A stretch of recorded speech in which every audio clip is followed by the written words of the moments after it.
Et salut tout le monde, aujourd'hui on se retrouve sur le BTC dans le plan boule et très heureux de voir l'action qu'il a fait récemment, plus 4, plus 5% quasiment en une journée et très heureux. Pourquoi? Premièrement parce qu'on est rentré, ou en tout cas personnellement rentré dans un trade dans ce rectangle vert et ce rectangle vert c'est plus précisément les 20 400 à 19 000 $. Donc on regarde bien sûr le plan qui a été partagé, vous le savez ici, tout simplement la zone de short, la zone de vente aux 24 800 pour retrouver ce rectangle vert, les 50 à 61,8% de Fibonacci par après le rebond. Donc on a fait la correction. Et maintenant, on rebondit. Donc nickel, il n'y a rien à dire, c'est parfait, nickel chrome. Également, juste avant de commencer, je vous rappelle juste, avant de commencer d'ailleurs l'analyse, que vous pouvez bien sûr acquérir la connaissance pour pouvoir faire la même chose, c'est-à-dire faire de l'Elo2 et faire vos propres plans de trading et vos propres plans d'achat. De cette manière-là, vous avez le PDF qui est indiqué ici à l'écran pour 25 €. Et si vous voulez aller plus loin, rien de compliqué, vous allez dans les commentaires, vous allez cliquer sur le deuxième lien qui est indiqué ici et ça vous permettra de faire une souscription avec des analyses à la demande, également des lives, des directs qui sont analysés sur le BTC, ETH, etc. Et également un Discord disponible dans lequel on échange nos plans, on parle, etc. de BTC Trade, etc., etc. Surtout, bien sûr, axé sur les Elo2, donc vraiment un complément supplémentaire pour apprendre. Et en plus de ça, avec la souscription, qui, je ne l'ai pas dit, mais à 50 €, vous aurez également le PDF de 25 €. Ça, pour un mois, si vous voulez, et vous arrêtez, ou au contraire, vous prenez 2, 3, 4 mois et vous restez avec moi pour faire les directs, les analyses, etc., etc. Bref, tout ça est dit maintenant, on peut directement partir, et bien sûr, l'analyse à proprement parler. On est, je le rappelle, aujourd'hui sur le scénario boule. Moi, je suis passé à l'achat sur le scénario boule parce que, au fond de moi, je suis boule. Je rappelle qu'il y a un nouveau format finalement sur la chaîne parce qu'il y a également proposé des scénarios bear. Mais attention, les scénarios bear ne veulent pas forcément dire des analyses qui veulent dire qu'on va d'office à 3 quarts. Par exemple, dans le scénario bear, je pourrais très bien vous montrer en fait ceci. Alors où est-ce qu'il est? Ce plan-ci, c'est-à-dire qu'au moment où on était au 24 800, j'avais pas encore ce format à ce moment-là et j'en parlais en fait dans mes vidéos classiques que je faisais tous les jours. Mais dans ce format maintenant actuellement de vidéos de scénario bear, je pourrais très bien vous avoir dit, dans ce scénario, on va shorter les 24 008, c'est le scénario bear, et la zone de rachat, et donc la zone de grosse prise de bénéfice par rapport à votre short, se retrouvera dans ce rectangle-là, d'accord? Donc il faut bien sûr comprendre le nouveau format que j'amène, c'est pas d'office un scénario bear et on va vraiment vers les 3 quarts, il y a des scénarios de cette configuration qu'on a vu en macro hier pour le scénario bear, mais il y a également des justes propositions de short, de positions de vente qui se retrouvent tout de même dans un plan plus grand en macro boule. D'accord? Donc ici, par exemple, c'est bel et bien en fait la zone de rachat pour rebondir par après. Et vous voyez bien que l'objectif, c'est pas d'aller là-bas à 11 000, 12 000 dans ce scénario-ci. Donc voilà, la petite précision est faite par rapport au scénario bear et au scénario bull. Aujourd'hui, vous le savez, on s'arrête sur le scénario bull. Et donc, par rapport au décompte que je tiens en BTC, je peux déjà stipuler, en tout cas supposer qu'on est sur une 2 terminée. On verra bien entendu l'évolution de cette affaire-là. Si jamais vous voyez que plus tard, en effet, ce truc-là, donc ça a chuté, ça remonte un peu, et en plus, après, ça rechute, et ça fait pas pour autant de nouveau plus bas, mais ça fait de nouveau un espèce de léger plus bas pour après pumper. On n'aura bien sûr pas fini la consolidation, et il faudra à ce moment-là reprendre la 2 et la disposer plus loin. Malgré tout, ici, très belle figure, en tout cas pour moi, ici décompté en WX, Y, XZ, je suis désolé, c'est tout petit, mais on va pas s'attarder là-dessus, c'est pour ça que je l'énonce rapidement, on va vraiment s'attarder sur ce qui est en train de pumper maintenant, et le décompte qu'on peut déjà tenir à la hausse. Le stop loss, je le rappelle pour ce trade, parce qu'ouverture dans cette position-ci. Donc ici, premier objectif qui a été ouverture, premier palier à 20 389. Le deuxième objectif n'a malheureusement pas été touché, c'est pas grave, on est rentré au moins avec 50% de notre trade à 19 200, ici c'était l'objectif, 2200, oui c'est ça, et il n'a pas été touché, c'est pas grave, tant pis, si jamais ça réécrase, et du coup, top, on touchera ce deuxième objectif et on pourra rentrer dans le trade pour bien sûr rebondir.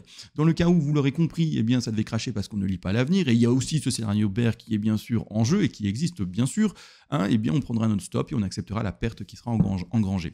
D'ailleurs, pour ce trade-ci, celui qui est haussier, d'accord, on va regarder d'ailleurs le déplacement du stop loss, est-ce qu'il est déjà bon ou non de le déplacer et surtout est-ce qu'on peut déjà prendre un take profit partiel de sécurité. Je rappelle le TP de sécu en 2 mots, comme ça on avance après, c'est celui qui va vraiment prendre 5-10% de bénéfice maximum sur sa position de manière très prématurée pour dire ok, je recouvre toujours un maximum mes pertes. Si jamais en fait le cours il avait fait quoi maintenant, en fait pas un pump qui va aller to the moon, mais au contraire un pump très léger comme il l'a fait maintenant, 4-5% en une journée et puis par après bien craché. À ce moment-là, j'aurais diminué de manière finalement je retrouverai pas le mot, je voulais dire un mot, mais en fait de manière figurée, non c'est pas ça, mais bref, je trouverai pas le mot. Mais en tout cas, c'est comme si j'avais déplacé en fait mon stop vers le haut sans pour autant le manipuler réellement. Donc garder finalement la marge totale de mouvement et pourtant avoir diminué ma perte possible par rapport au stop loss. Bon, je suis désolé, je suis fort en trading là. Maintenant, on va directement partir dans les autres waves sans plus parler de trading quasiment, sauf juste je vais énoncer où il est bon de prendre en tout cas selon moi, son premier take profit partiel. Premièrement, bon, si on a bel et bien trouvé notre BAT2 en WXYXZ, eh bien, c'est-à-dire qu'on est déjà dans l'impulsif haussier. Et c'est-à-dire que dans ce plan boule, ça veut dire qu'on va monter très haut, d'accord? Je rappelle l'objectif minimum de ce plan par rapport aux vagues jaunes qui est indiqué ici, ce sont les 39 000. On va regarder vite ça sur le Discord d'ailleurs. Regardez bien, les plans BTC CMA, c'est celui-ci qui est partagé. Donc ici, regardez, on va ouvrir le lien. C'est bel et bien celui-ci que je vous montre qui est indiqué ici à l'écran, hein, par exemple, depuis, sur Discord, il est depuis quand dessus?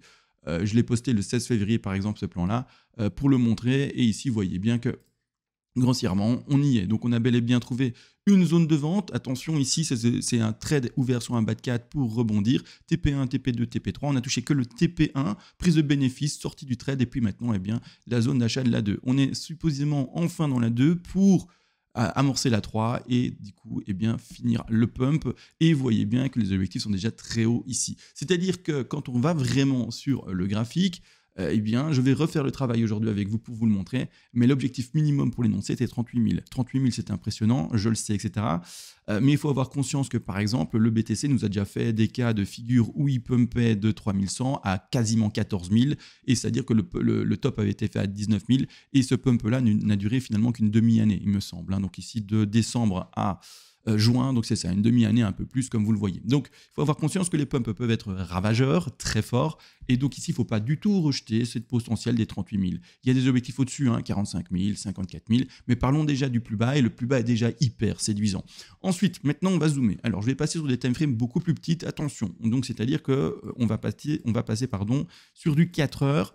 Il me semble que ça sera suffisant. Donc là, c'est le petit pump actuel. Je vais même changer. Je vais même passer sur de l'horaire. Il me semble que ça sera mieux. Ah oui, on est à combien de pumps là?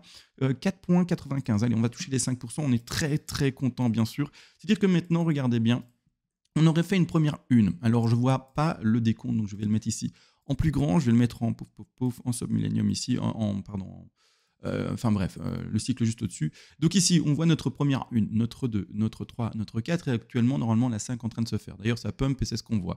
Maintenant, attention aux personnes qui s'y connaissent un peu en Elliott Wave, mais qui ne s'y connaissent pas assez que pour maintenant dire oui, le décompte est juste.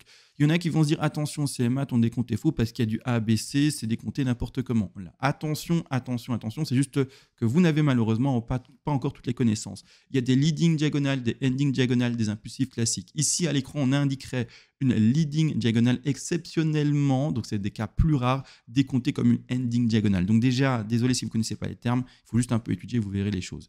De cette façon-là, une ending diagonale se termine, ou en tout cas, une leading diagonale dessinée comme une ending diagonale se décompte tout le temps en ABC zigzag. C'est pour ça qu'il y a du ABC partout et non pas du 1, 2, 3, 4, 5 comme sous-décompte. D'accord? Donc, voilà, je voulais prendre mes précautions par rapport aux personnes qui s'y connaissent un peu, mais pas assez que pour pouvoir identifier la figure que je mets ici à l'écran.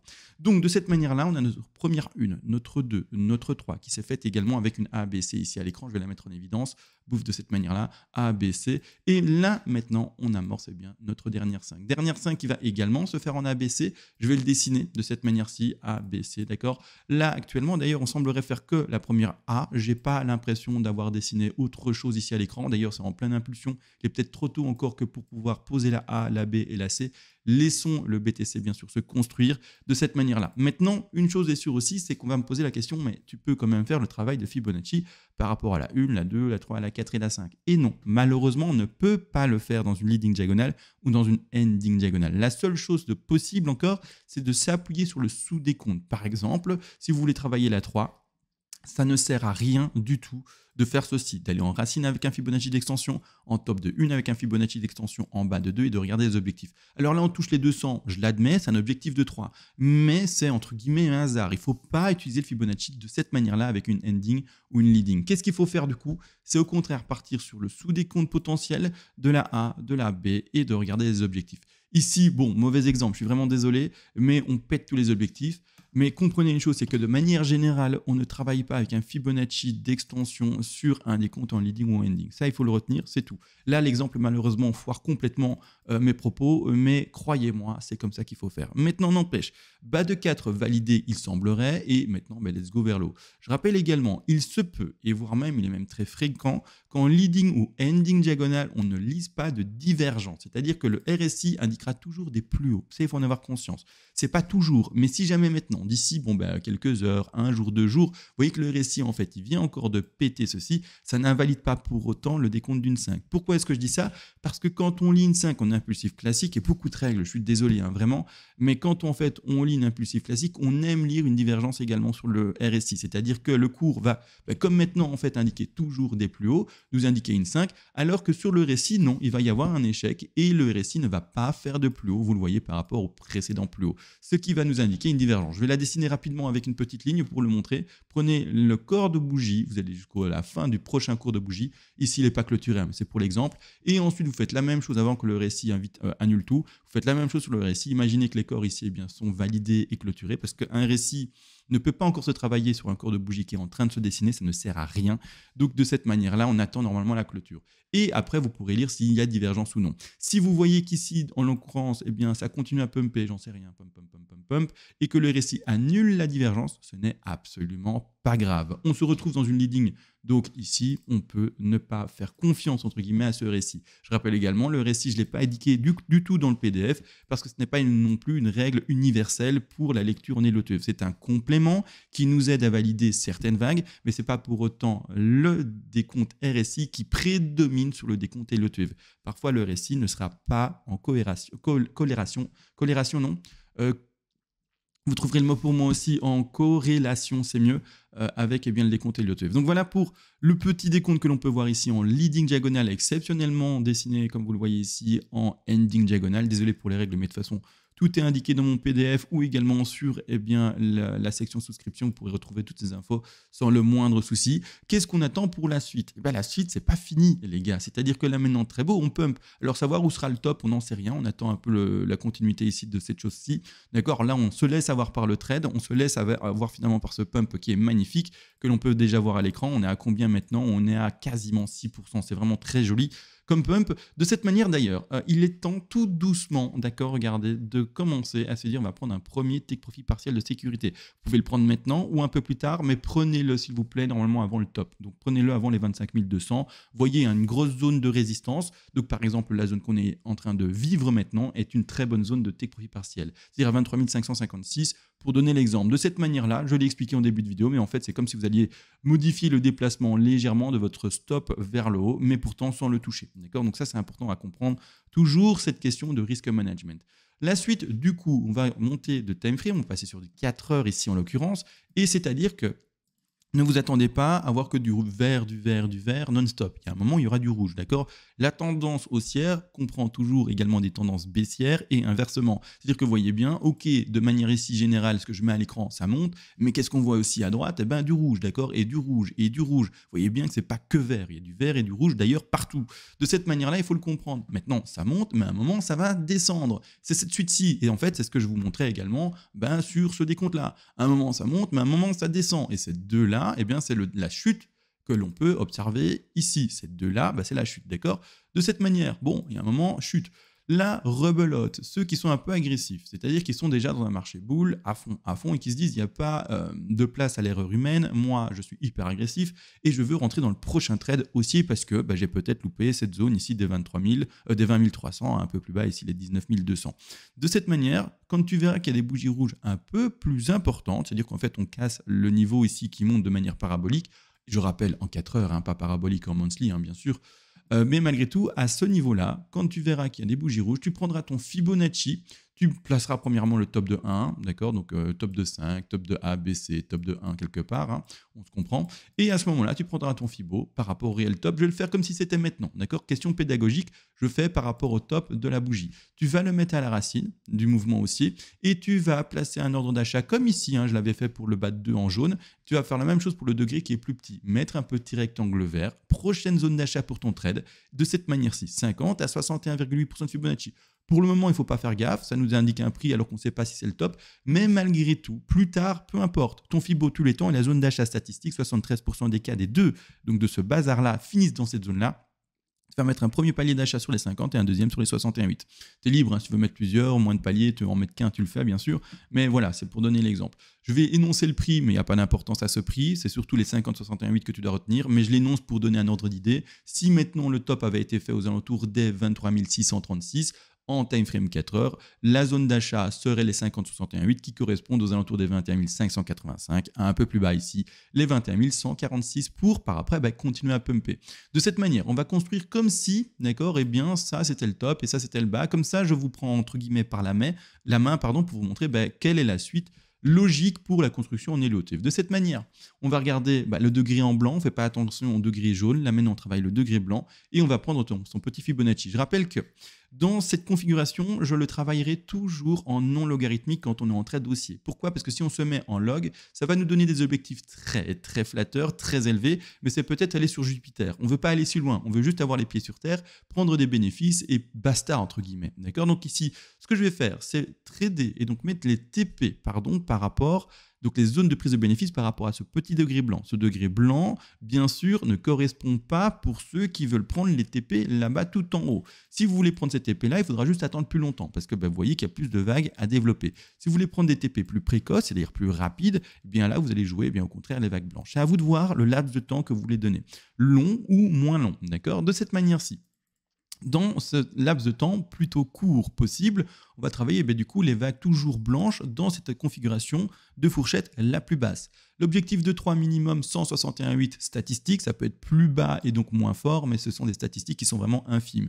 Donc on va vraiment à la stat minimum des 161,8, après il y a plus, vous le savez, 261,8, 423,6, etc. Mais comme on veut, je l'ai dit, rester bon père de famille et les pieds sur terre, on va chercher finalement ces 161,8% de Fibonacci aux alentours des 27 893 $. Maintenant, correction de la 4. Alors, on stipule que la future correction sera régulière. On ne sait pas encore ce qu'elle a fait et ce qu'elle va faire, mais on stipule qu'elle a été régulière et qu'elle est tombée dans le rectangle vert, c'est-à-dire la zone des 50 à 61,8% de Fibonacci.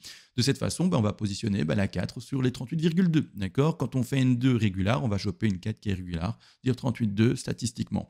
De cette manière, on termine enfin la 5 et la 5 aura 3 objectifs. Objectif des 100, objectif des 161,8 et objectif des 261,8 en non logarithmique. D'accord? Donc ici, petit rectangle de prise de bénéfice. Donc ici, je le mets bien sûr en rouge. Ce sont les ventes. Oui, c'est quoi ce rouge? C'est un rouge un peu chelou. Je vais le changer. Un vrai rouge, s'il te plaît, bien flash. Voilà, là, on est bon.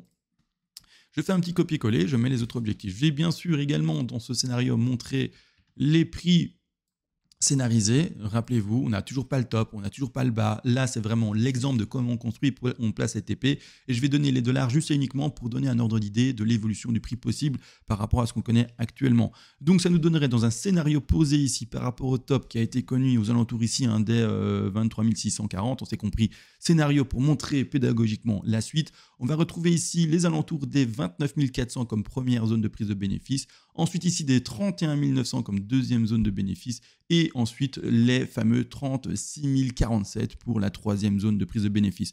N'oubliez jamais, toujours un TP de sécurité, etc. Mais là, je montre rapidement avec vous les zones de bénéfice majeures. Le stop pour celui qui joue ce mouvement-là, qui se dit, moi, je suis vraiment très boule, je suis enfin sur un bas de 2, peu importe, on est haussier. Là, eh bien, tu peux être très agressif, mettre ton stop au niveau de la racine du mouvement haussier et mettre par après le travail par rapport à une position de long, donc de long en anglais, et de cette manière-là, mettre l'exposition par rapport au stop, mettre ensuite ceci par rapport bien sûr à la première zone de bénéfice et lire le ratio. Tu es sur un ratio de 4,58, félicitations, il est magnifique ce trade-là, d'accord? Maintenant, il n'est pas encore pris, à voir s'il sera pris oui ou non. Nous, bien sûr, on est très heureux parce que dans la time frame plus grande, c'est un trade pris. Tout le travail qui a été fait par rapport à ce rectangle ici, c'est exactement le même. D'accord? Donc vous voyez ce qui est en jaune ici. En fait, on a une qui est cachée, une 2 qui est cachée. C'est exactement le même développement. On a fait quoi? On a fait un 50-61-8. On est rentré sur les 50. On a attendu les 61-8. On ne les a pas touchés, dommage.